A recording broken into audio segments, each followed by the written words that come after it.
Welcome to Silicon Valley Asian Business Talk. Hello, everyone. This is Roger Chen from University of San Francisco Center for Business Studies and Innovation, Asia Pacific. Welcome to join our interview program. We want to thank you for the support. All right. Thank you, Roger. Thank you for inviting me to this session. My background, I grew up in India and came here for my master's in the early 80s in computer science, and then moved to, and that was at Virginia Tech on the East Coast. I then got my first job at Intel. I went to a college in India called BITS Pilani, which is considered to be India's #1 private university for science and engineering. Intel was like the dream company. I was fortunate to get a job there. So about 10 years into Intel journey, you're surrounded by a lot of entrepreneurs here in Silicon Valley. And, I decided to, begin my own journey with a company called Sierra Atlantic.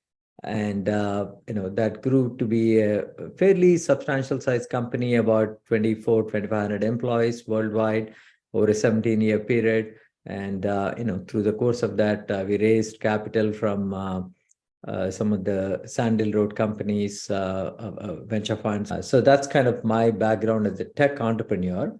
And I've also been spending considerable time in the nonprofit sector starting 2010-11. Both here in the US and also in India. And a good part of my time also goes into working with tech startups, mostly young first-time founders, helping them build their companies, mostly as an early investor, angel investor, but sometimes I get more actively involved with them, serving on the boards and all that. Discussion topic: how to create and work with startup boards. You have sit on the boards of many startup companies. What are the common mistakes or lessons that you want to share with the startups in their relationship of working with the boards? That's a very interesting question. Yeah, very important point, actually. Yeah. So a few things that come to mind. One, always put out the bad news first. Don't hold on to the bad news. Okay. It's okay. I mean, the board members, like we talked about, they don't expect miracles from your employees, don't expect miracles from your leaders. And same thing from board members too, especially if you've got a good board.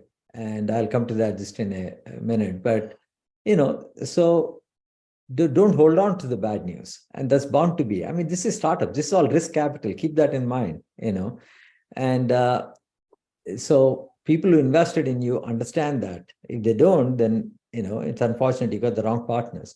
The other thing is, I tell a lot of entrepreneurs, always try and get at least one person on your board, if you can, who ideally has built a company.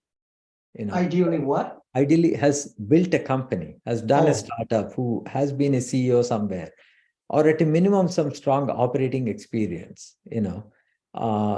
because, I mean, there are a lot of, smart, hotshot MBAs, and no disrespect to anybody, but you need that empathy for the entrepreneur. Unless you've been in that role, you are not likely to have that, same degree of, success in that relationship. And I just, in my own journey, I've seen, much better value from having people on my board who have actually been entrepreneurs themselves, have built companies. And they tend to be more, what should I say, much more accepting even of the bad news, right? I'm not saying there are plenty of very good VCs and, really smart guys out there that have not built companies. But when you have a mix of a board like this, when you have at least one of those people who's built a company, I think it makes a big difference to the entire dynamics of how a board operates also, right? So, I mean, those are a couple of things that I can think of. The third is, in the board meetings, we talked about, how the outcome of the company comes down to really the CEO and his or her leadership team largely. But for you as the CEO, it's a great opportunity to build more accountability within your team when they present to the board. So use that as an opportunity for some of most boards, of course, do have people from the leadership team come and present, but not all of them do as good a job of that. And the CFO is always there, but I would encourage people to get as many of your leadership team onto the board meeting presentation. Not every board meeting, but once in a while through the course of the year. Those are a few practices I can think of. Yeah. Thank you for watching.